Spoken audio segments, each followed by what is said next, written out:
So hello everyone, welcome back to my channel. तो ये है क्लास नंबर 12 जो कि हमारा हिस्ट्री सीरीज चल रहा है पार्ट 1 के लिए उसका। एंड इस वीडियो में हम लोग पढ़ रहे हैं, यानी जो अभी पिछले जो लास्ट के 2 लेक्चर्स है उसमें हम लोग पढ़ रहे हैं मौर्य वंश के बारे में। एंड ये जो है वो मौर्य वंश में जो लास्ट पार्ट होने वाला है। तो आप लोगों ने यदि पहले के पार्ट्स नहीं देखे हैं तो आप लोग प्लीज़ जाके देख लेना ताकि आपको अच्छे से समझ में आए। एंड वीडियो स्टार्ट करने से पहले ये आपको बताना है कि ये जो हमारा है जो अदर 2 चैनल है तो आप लोग देख सकते हैं, आपको इस पे एडिट्स वगैरह मिलेंगे। एंड ये वाले पे हम लोग इन फ्यूचर हम लोग कुछ करेंगे जैसा आप बोलोगे। एंड यदि आप लोगों ने सब्सक्राइब नहीं किया तो प्लीज़ चैनल को सब्सक्राइब कर लेना, बिकॉज बहुत सारे लोग देख के सब्सक्राइब नहीं करते हो यार। आपके लिए हेल्पफुल कंटेंट वगैरह मिलता है यहाँ पे, तो सब्सक्राइब कर लेना। एंड जिन्होंने पहले के वीडियोस नहीं देखे हैं तो आपको ये वाले प्लेलिस्ट में मिल जाएगा, इसका लिंक मिल जाएगा आपको डिस्क्रिप्शन में। जो हमारे चैनल का लिंक है वो आपको अबाउट सेक्शन में मिल जाएगा, या आप लोग सिंपली जस्ट सर्च करके वहाँ पे जा सकते हो। चलिए स्टार्ट करते हैं। हम लोग को देखना है जो है अशोक के धम्म के बारे में। तो अशोक का धम्म जो पॉलिसी था उसके बारे में हम लोग इसमें देखना है। तो अशोक का धम्म क्या था, तो उस टाइम पे बात करें तो हम लोग थोड़ा बैकग्राउंड में जाते हैं। तो उस टाइम पे जो बहुत सारे धर्म वगैरह थे, बिकॉज वहाँ पे उस समय में जैनिज्म था, हमारा हिंदुइज्म जो पहले से चल रहा था। एंड जो बुद्धिज्म था वो नया नया उस समय पे वो बुद्धिज्म भी था, वो काफी फैल रहा था हमारे समाज में। एंड पहले से ही जो वर्ग जो सोसाइटी थी हमारी वो 4 भागों में बंट चुकी थी, जैसे कि हमने पिछले वीडियोस में देखा। इन सब के बीच में बहुत सारे कास्ट यानी बहुत सारे रिलीजन के वजह से वहाँ पे हमेशा एक दूसरे में वहाँ पे जो जनता थी उसमें जो लड़ाइयाँ वगैरह चलती रहती, तो उन सबको बराबर जो इक्वली ट्रीट करने के लिए जो अशोक ने है वो धम्म पॉलिसी लाई थी, जिसमें कि सब लोग अलग अलग धर्म के भी लोग हैं जो एक जैसे सब लोग मिल करके भाईचारा बना करके रहे। तो धर्म का मतलब होता क्या है, तो इसको समझने के लिए यदि आप संस्कृत समझते हैं तो आप ये पढ़ लेना। एंड इसके बाद जो हिंदी वाले हैं वो हम लोग देखते हैं इधर से। तो धम्म को बताया गया, धम्म का जो मीनिंग है वो है अल्प पाप। यदि आप इधर जो है ये दिखा दिया गया है, वो जो संस्कृत वगैरह में कुछ नहीं दिया गया है। एंड इधर जो हम लोग को हिंदी है तो हिंदी हम लोग फॉलो करेंगे। तो फर्स्ट पॉइंट है जो है अल्प पाप, यानी धम्म क्या है, अल्प पाप है। एंड अत्यधिक कल्याण है। उसके बाद फिर है दया है, दान है, एंड सत्यवादिता है, पवित्रता है, मित्र मृदता एंड साधुता है। इन गुणों को जो व्यवहार में लाने के लिए निम्नलिखित जो बातें अवश्य बताई गई है। एंड उसके बाद फिर से जो है हमारा इधर बारे में है जो संस्कृत में। एंड फिर है हमारा इसको हिंदी में पढ़े तो प्राणियों की हत्या ना करें। ये सब जो है धम्म पॉलिसी थी जिसमें कि इस सबको फॉलो करना था। एंड फिर प्राणियों को क्षति ना पहुंचाना, एंड माता पिता की सेवा करना। प्राणियों की क्षति कर जो बचाने से बात करें तो उस समय पे जो बलि देना एक कॉमन सी बात थी, लोग पशुओं की बलि वगैरह देते थे। तो फिर हमारा है माता पिता की सेवा करना, फिर है वृद्धों की सेवा करना, ये जो बूढ़े व्यक्ति हैं हमारे दादा दादी जी लाइक हो गए, इन सबों की। एंड गुरुजनों जो थे जो टीचर्स का जो रिस्पेक्ट करना। एंड फिर था हमारा मित्रों परिचितों जो ब्राह्मणों तथा ग्रामीणों के साथ अच्छा व्यवहार करना, जो कि आजकल के हमारे टाइम पे एकदम से खत्म होता जा रहा है। फिर है हमारा दासों तथा नौकरों के साथ अच्छा व्यवहार करना, बिकॉज वो भी इंसान है तो उनके साथ भी अच्छा ट्रीट करें लोग। एंड फिर है हमारा अल्प व्यय। एंड फिर है हमारा अल्प संचय। ये जो हम लोग अभी पढ़े वो क्या था, तो ये धम्म के जो है विधायक पक्ष है। एंड इसी के अतिरिक्त जो है अशोक के धम्म का एक और जो निषेधात्मक पक्ष भी है, जिसके जो अंतर्गत कुछ दुर्गुणों की गणना की गई है। एंड जो उसके कुछ इंस्क्रिप्शन है उसपे जो शब्द है हमारा असिनव, उसका शब्द को एक मेंशन किया गया है। तो इसका मतलब जो होता है वो होता है पाप। एंड जो मनुष्य जो है अशनव का कारण जो है सद्गुणों से विचलित हो जाता है, यानी पाप हमारे मन में लागो तो जो सही रास्ते से आप भटक जाओगे। एंड उसके अनुसार जो है निम्नलिखित दुर्गुणों के कारण मनुष्य दुर्गुणों से जो है आसनी हो जाता है। एंड ये जो दुर्गुण है ये क्या क्या है, तो दो एक चंडेदे यथा मतलब प्रचंडता, फिर क्रोध, निष्ठुरता, एंड जो घमंड है, एंड ईर्ष्या, यानी कि ये भी लाइक घमंडी के जैसा हो गया, जलन या बोल सकते हो। यानी कि ये सब जो है वो इसके कारण है। ये जो दुर्गुण है ये 5 दुर्गुण को बताया गया है। एंड अतः जो धर्म का जो पूर्ण जो परिपालन तभी हो सकता है जब मनुष्य जो है अपने गुणों के साथ इन विकारों को भी अपने से मुक्त रखे, यानी जो अच्छे फीलिंग्स तो लाए। एंड ये सारे जो गलत फीलिंग्स है जो हमारे मन में भी, इसको भी हमारे मन से निकालना पड़ेगा। बिकॉज ये सारे के सारे रहेंगे तो हम लोग कितना भी अच्छा सोचने की कोशिश करें, हम अच्छा सोच नहीं सकते। फिर हम लोग को देखना है जो मौर्यकालीन अर्थव्यवस्था थी उसके बारे में। तो मौर्यकालीन अर्थव्यवस्था की बात करें तो इसमें जो सबसे इम्पोर्टेंट यानी कि जो जीवन का आधार था उस समय जिसका जिस समय उसको बोला गया है वो था कृषि। यानी पहले लोग कृषि पे ज़्यादा डिपेंडेंट रहते थे एंड भूमि राजा तथा कृषि को दोनों के अधिकार में होती थी, जैसे कि हम लोग पिछले वीडियो में बात कर चुके हैं। एंड जो कृषक जो युद्ध ये वगैरह से यानी और जो पॉलिटिकल लाइफ होती थी यानी कि वहाँ के जो राजकाज के कामों से ये सबसे मुक्त रहते थे एंड जो अपना जो ज़्यादातर समय है वो खेतों में ही बिताते थे। एंड उस टाइम पे लोहे के उपकरण वगैरह आ गए थे, जैसे कि हल हो गया, ये सब हो गया, जिससे कि ये सबको उपलब्धता थी। इसके कारण जो है कि अच्छा खासा उनका उत्पादन हो रहा था, जो कि बहुत बढ़ गया था।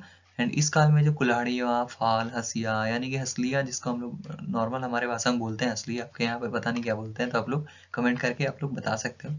एंड आदि कृषि के जो जितने भी जो टूल्स वगैरह हो गए वो मतलब कि उस टाइम पे बनाए गए थे, जिसके कारण जो है किसानों को जो है हेल्प मिलता था एंड उसको जो प्रोत्साहन मिलता था।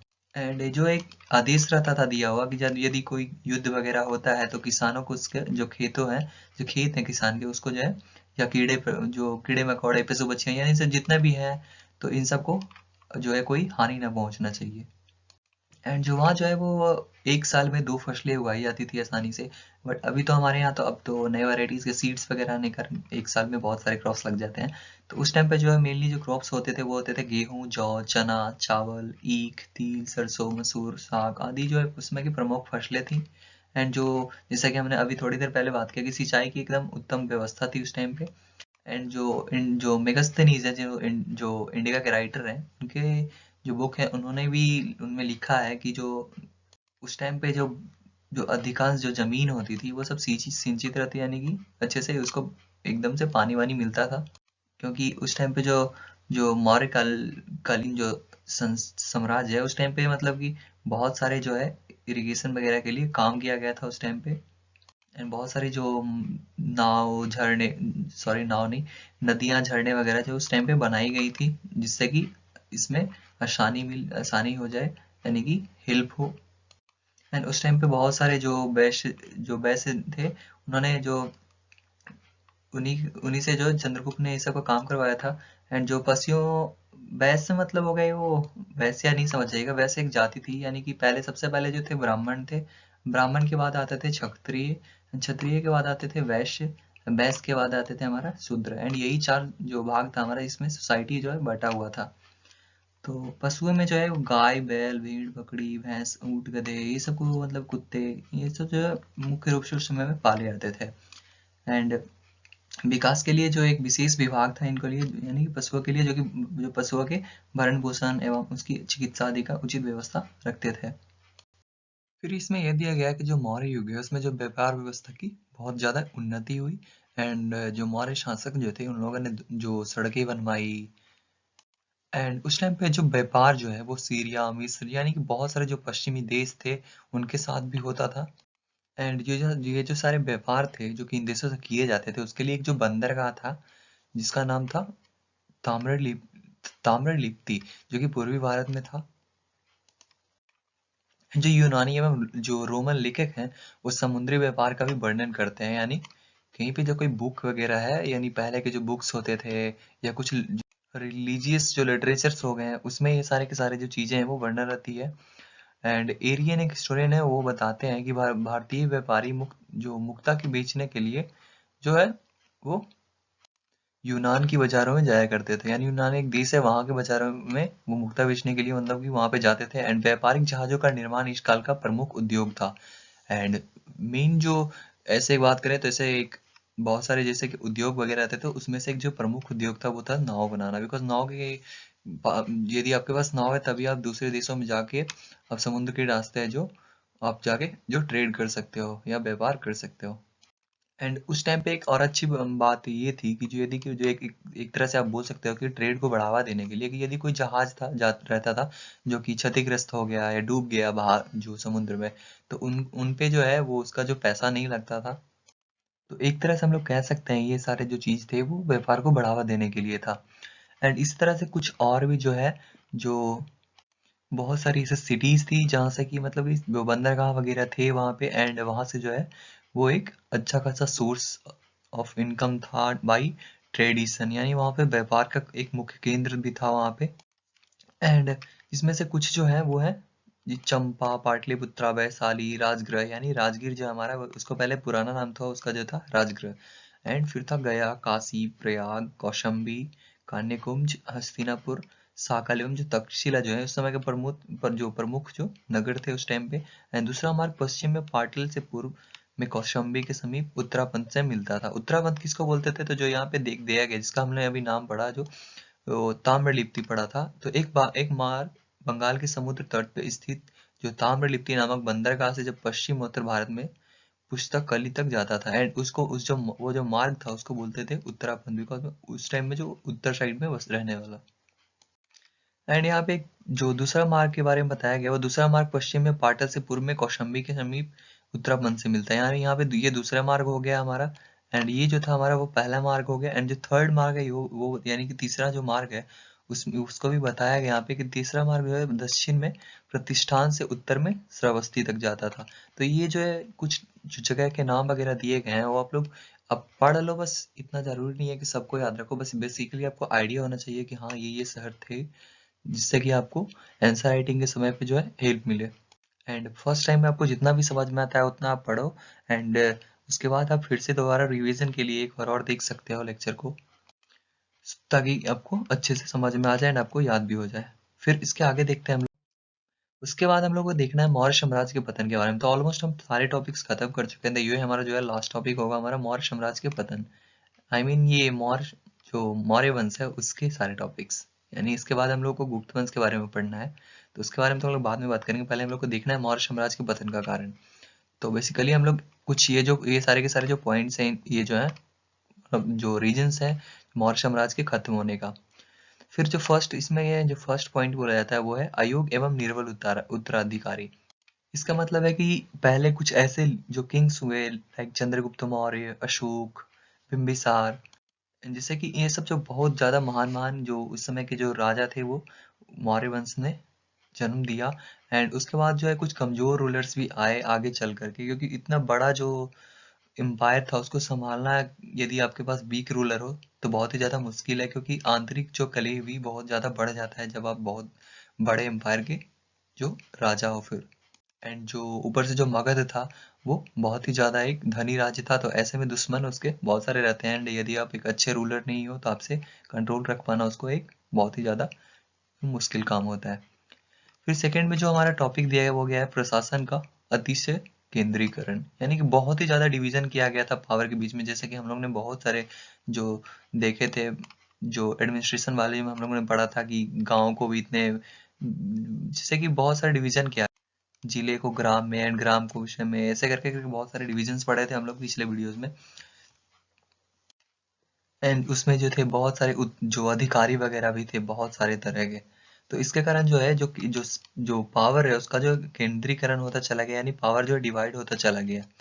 इसके कारण जो है वही जो छोटे छोटे जो नीचे के जो पदाधिकारी थे वो सारे के सारे जो पावरफुल किंग्स के हटने के बाद वो खुद से अपना एक राज बसाने लगे, यानी कि कुछ कुछ जो उनका जो एरिया था उस पे खुद रूल करने लग गए। एंड इस जो ये भी है कोई बहुत ही ज्यादा है इम्पोर्टेंट कारण बन जाता है मौर्य साम्राज्य के पतन का। सो हम लोग देखते हैं क्या पॉइंट्स में दिए गए हैं। तो मौर्य जो प्रशासन में जो सभी महत्वपूर्ण कार्य राजा के प्रत्यक्ष नियंत्रण में होते थे, उससे वरिष्ठ पदाधिकारियों की नियुक्ति का सर्वोच्च अधिकार प्राप्त है। यानी कि जो सबसे ऊपर लेवल के जो दर्जे के जो अधिकारी होते थे उसको जो है राजा ही चूज करता था। एंड प्रशासन के वरिष्ठ पदाधिकारी राजा के व्यक्तिगत कर्मचारी होते थे और उनकी भक्ति भावना राष्ट्र अथवा राज्य के प्रति ना होकर राजा के प्रति होती थी। मतलब वो लोग उससे राष्ट्र से कोई मतलब नहीं है, बस उनको जो है वो राजा के प्रति जो के लिए ही बस सोचना है। उसके बाद है समाज में गुप्तचरों का जाल सा बिछा हुआ था। ऐसी स्थिति में व्यक्तिगत स्वतंत्रता का कोई स्थान प्राप्त नहीं था। ऐसी व्यवस्था में शासन की सफलता पूरी तरह से राजा की व्यक्तिगत योग्यता पर निर्भर रहती है। यानी कि अब अच्छा राजा है तो वो सारा कंट्रोल कर ही लेगा, एंड राजा ही वीक हो तो फिर उसका क्या ही कहना है। एंड ऐसे स्थिति में जो है साम्राज्य के पदाधिकारी सम्राट के लिए स्वयं के लिए घातक बन जाते हैं। इसका मतलब है कि यदि ज्यादा यानी पावर डिवाइडेड रहेगा, बिकॉज यदि वो राजा के कोई भी खास होगा तो उसकी बातें हमेशा मानी जाएंगी एंड उसके पास अच्छे खासा पावर भी होंगे, एंड उसके पावर पे कंट्रोल नहीं रहेगा राजा को तो फिर दिक्कत हो जाएगी राजा को ही। सो नेक्स्ट पॉइंट में हम लोग को नेक्स्ट पॉइंट है हमारा राष्ट्रीय चेतना का अभाव। तो ये थर्ड पॉइंट है हमारा पतन पतन के कारण का। तो मौर्य युग में राज्य अथवा राष्ट्र का जो सरकार के ऊपर अस्तित्व नहीं था। इस समय राष्ट्र के निर्माण के लिए आवश्यक तत्व जैसे जो समान प्रथाएं, यानी कि जैसे कि वहां पे हम लोग ने बात किया था कि बहुत सारी जो है रिलीजन्स वगैरह भी हो गई थी उन समय पे, एंड बहुत सारे परंपरा वगैरह होते थे जिसपे कि रोक भी लगाया जाता था। इस कारण जो उस वर्ग के, जो उस धर्म के या उस वर्ग के जो लोग होते थे, एक समय से जो एकदम से विरुद्ध हो जाते थे उस राजा के प्रति, एंड जो उनमें जो एकता होती है वो एकदम से खत्म हो जाती है। यहाँ पे देखा जाए तो राजनीतिक दृष्टि से जो राष्ट्रीय एकता की भावना मौर्य युग में नहीं थी। यह बात इस तथ्य से स्पष्ट हो जाती है कि यवनों को प्रतिरोध कभी संगठित रूप से नहीं हुआ। कभी भी भारत पर यवनों के आक्रमण हुए, मतलब बहुत बार हुआ, एंड उनका सामना स्थानीय राजाओं अथवा जो सरदार थे उनके द्वारा जो अपने अपने अलग अलग ढंग में हुआ। सो ये एक अच्छा खासा रीजन हो जाता है किसी भी जो एम्पायर का पतन होने के कारण में। एंड फिर जो नेक्स्ट हमारा है पॉइंट, वो है हमारा आर्थिक एवं सांस्कृतिक असमानताएं। तो बात करें आर्थिक एवं जो सांस्कृतिक असमानताएं हैं उसमें कि जो विशाल मौर्य साम्राज्य में आर्थिक एवं सांस्कृतिक जो विषमताएं विद्यमान थी, एंड गंगा घाटी का प्रदेश अधिक समृद्ध था, वहीं उत्तर दक्षिण के प्रदेश जो थे उसमें आर्थिक स्थिति जो है अपेक्षाकृत कम विकसित थी। यदि गंगा घाटी के जो एरियाज थे, जैसे कि इधर पे एक जो खेती बाड़ी था वह एक मुख्य व्यवसाय था इन लोगों का, तो जो गंगा वाले एरिया थे उसमें जो अच्छा खासा समृद्ध इसलिए था क्योंकि वहाँ की जो जमीन थी उपजाऊ थी, एंड वहाँ पे अच्छे खासा जो खेती वगैरह होता था, तो वो लोग अच्छा स्थिति यानी कि उन लोगों का कमाई भी अच्छा खासा थी, तो वो लोग को जो आर्थिक स्थिति बहुत ज़्यादा अच्छा मिलेगी। एंड जो उसके दूर के जो क्षेत्र थे गंगा वाले एरिया से, वो उतने ज़्यादा उपजाऊ ना होने के कारण उनकी जो आर्थिक स्थिति है वो भी जो एक कारण बन जाता है इसका। एंड इसमें बोला गया कि यदि दक्षिण क्षेत्र की अर्थव्यवस्था भी समान रूप से यहाँ पे मतलब विकसित करने पे ध्यान जाता तो मतलब ऐसा कुछ प्रॉब्लम नहीं आता। एंड जो सांस्कृतिक स्तर पे भी विषमताएं जो देखने को मिली है, प्रमुख व्यवसायिक नगरों एवं ग्रामीण क्षेत्रों में जो है घोर विषमता यानी असमानता जिसको बोल सकते हैं वो व्याप्त थी। एंड प्रत्येक क्षेत्र में जो सामाजिक प्रथाएं एवं भाषाएं भिन्न थी क्योंकि बहुत ही बड़ा एम्पायर था। तो अभी भी हम लोग देखते हैं थोड़ी थोड़ी दूर पे हम लोग यानी 100 किलोमीटर में हम लोग का जो भाषाएं चेंज हो जाती हैं, तो उस टाइम पे भी मतलब कि ऐसा ही था कि कुछ कुछ जगहों पे जगह पे उनकी जो है कल्चर्स भाषा वगैरह जो है वो सारे का सारा चेंज हो जाता है, तो ये भी एक रीजन था। उनके बाद है हमारा प्रांतीय शासकों का अत्याचार, और ये जो एक बहुत बड़ा कॉज हो सकता है जो प्रशांत जो प्रांतीय शासकों का अत्याचार है जो, क्योंकि यदि आपके जो जनता है वही आपसे खुश नहीं है तो वो आपको कभी सपोर्ट नहीं करेगी। एंड इसमें ऐसा बोला गया कि जब मौर्य युग में साम्राज्य के दूरस्थ प्रदेशों में प्रांतीय जो पदाधिकारी होते हैं वो जनता पर अत्याचार करते थे, एंड इससे जो जनता मौर्य शासन के जो विरुद्ध हो गई। एंड एक ऐसा यहाँ से जो दिव्य बाधन जो ग्रंथ है उसमें से हम लोग को पता चलता है कि मतलब कि जो कुछ अत्याचार हुआ करते थे उस टाइम पे, ये तो कॉमन सी बात है। आप लोग जो हमारी जिंदगी है जो अभी का प्रेजेंट डे लाइफ है हमारा, उसमें भी ऐसा कुछ होता ही है। ये जो है पदाधिकारी को नीचे पे डिपेंड करता है। एंड पहला विद्रोह तक्षशिला में बिंदुसार के समय पे हुआ था, तथा जब अशोक को बिंदुसार ने भेजा था इसको जांच पड़ताल करने के लिए, तो अशोक के वहां पहुंचने पर जो तक्षशिला वासी थे उन्होंने बताया था कि ना तो हम राजकुमार के विरोधी हैं एंड न जो राजा बिंदुसार के। तो मतलब कि उनको प्रॉब्लम था वो था अमात्य से, जो अमात्य थे यानी कि ऑफिसर्स होते थे ये बेसिकली, तो हम लोग को अपमान करते हैं, यानी कि जो अमात्य थे उन लोगों का अपमान वगैरह करते थे, उनको जो है इन्हीं से प्रॉब्लम्स थी, ना कि इनके राजा एंड राजकुमार से। तो ये एक था अच्छा खासा कॉज जिसको बोल सकते हैं हम लोग। एंड फिर जो हमारा है नेक्स्ट हमारा पॉइंट है वो है हमारा करों की अधिकता। करों की अधिकता एक बहुत ही कॉमन सी प्रॉब्लम मानी जाएगी आगे के हम लोग पॉइंट बात करेंगे तो, बिकॉज यदि बहुत सारे कुछ एरिया होते हैं जैसे कि हम लोगों ने अभी ही डिस्कस किया था कि जो जो गंगा वाले एरिया थे उधर पे बहुत अच्छा खेती वगैरह होता था, तो इधर के जो लोग हैं उनके पास टैक्स वगैरह पे करने के लिए अच्छी राशि होती थी, तो वो लोग कर लेते थे एंड सही जिंदगी जी रहे थे। एंड वहाँ के दूर वाले जो क्षेत्र थे वहाँ बहुत सारी जमीनें बंजर होती थी वगैरह वगैरह, एंड बहुत सारे प्रॉब्लम्स होते थे, तो उनकी जो आर्थिक स्थिति अच्छी नहीं होती थी। बट जो टैक्सेस ज़्यादा रहेंगे तो यहाँ वाले लोग तो किसी तरह से पे कर लेंगे। बट यहाँ पे ना उनकी जो पैदावार ये अच्छी नहीं हो रही, उनकी कमाई अच्छी नहीं हो रही, तो इनके लिए जो काफ़ी प्रॉब्लम्स हो जाएगा। तो ये जो ज़्यादा टैक्स बढ़ेगा तो एक प्रॉब्लम तो आएगा। एंड एंड यहाँ के माने तो यहाँ पे जो मेंशन किया गया जो पर्वतीय क्षेत्र थे उस पे जो आर्थिक संकटग्रस्त हो गए थे, बट उस पे स्वरूप भी है वहाँ के जो वहाँ के जो अमात्य वगैरह थे उन लोगों ने मतलब कि शासक भी थे वो जो कर में वृद्धि हमेशा करते रहते थे, और नहीं तो एटलीस्ट उतना ही कर रखे थे, बिकॉज यदि आप जो इकोनॉमिक कंडीशन खराब है तो उससे जबरदस्ती टैक्स मांगोगे तो एक तरफ भी वो भी एक वैसा ही कारण हो गया कि जो उनका जो जनता का विरोध आपको सहना पड़ेगा। एंड यहाँ पे ये भी दिया गया है कि जो उन्होंने अभिनेताओं और गायिकाओं, या अभिनेता से आप बोल सकते हो, हीरो नहीं है हमारा, मतलब उस टाइम पे बहुत जगह लोग नौटंकी वगैरह कर करके अपना जीवन बसेरा करते थे, एंड अभी भी हम लोगों को कुछ कुछ देखने को मिलता है हमारे समाज में ये। एंड गायिकाओं होते थे, यानी कि सिंगर्स लोग होते थे, उन पे भी कर लगाया था। एंड वे जो छोटी छोटी मूर्तियां बनाते थे उन्हें जनता के बीच बीच कर धन कमाया जाता था, इन लोगों का भी मतलब कि टैक्स देना पड़ता था। तो ये एक बहुत ही ज्यादा इम्पोर्टेंट बट कॉमन सी प्रॉब्लम मान सकते हैं, बिकॉज उनके पास बहुत ज़्यादा बड़ा आर्मी रखी थी, जैसे कि हम लोग ने देखा था। उनके पास बहुत ही अच्छी खासी आर्मी थी, उनके आर्मी में हाथी वगैरह था, तो ये सबको मेंटेन करने के लिए उनको जो है बहुत बड़ी धन की जो राशि होती है उसकी ज़रूरत पड़ती है। एंड उनको भी एक करना पड़ता होगा अपने जो राज्य है उसको अच्छी तरह से चलाने के लिए, बिकॉज जब आप स्ट्रॉन्ग आर्मी है होनी एक आपको जरूरी है, जब आप एक स्ट्रॉन्ग राज्य को बचा रहे हैं तो। सो एक कॉमन सी प्रॉब्लम थी। सो इस वीडियो में बस इतना ही, और जो मौर्य साम्राज्य है वो हमारा खत्म हुआ, एंड इस वीडियो में हम लोगों ने कवर किया जो मौर्य समाज था, यानी मौर्य वंश जो था जो हमारा, उसके पतन के बारे में। एंड हम लोगों ने इनके किंग्स के बारे में पढ़ा। तो होप आपको ये पढ़ के अच्छा लगा होगा, एंड आप लोग इसका रिवीजन एक बार जरूर कर लीजिएगा एक बार पढ़ने पढ़ने के बाद से। एंड प्लीज टॉपिक रिलेटेड जो एमसीक्यूज वगैरह होते हैं आप लोग पोस्ट किया करो कमेंट सेक्शन में, ताकि आपको एग्जाम्स में भी वही एमसीक्यूज वगैरह पूछे जाएंगे। एंड हमने जो एमसीक्यू का जो है एक क्वेश्चन का जो पूछे जाते हैं क्वेश्चंस, उसके जो हम लोग कुछ वीडियोस बना चुके हैं टॉप 20 या टॉप 10 कर करके, तो आप लोग उसको जाके देख सकते हो। आपको रिवीजन के लिए बस जो मैंने अपलोड किए हैं बस सेम टू सेम वही क्वेश्चंस बार बार पूछे जाते हैं। एंड इस बार भी बहुत ही ज़्यादा चांसेस है कि अब पूछे जाएंगे ही, बिकॉज अलग से तो आएगा नहीं कुछ, तो आपको उसको अच्छे से देख लेना है ताकि आपको ज़्यादा से ज़्यादा हेल्प मिल सके। सो नेक्स्ट वीडियो में हम लोग बात करेंगे जो हमारा गुप्त वंश के बारे में। तो मौर्य वंश हमारा खत्म हो गया। तो आप लोग अच्छे से पढ़ो, एंड मिलते हैं नेक्स्ट वीडियो में। Thanks for watching. Have a good day.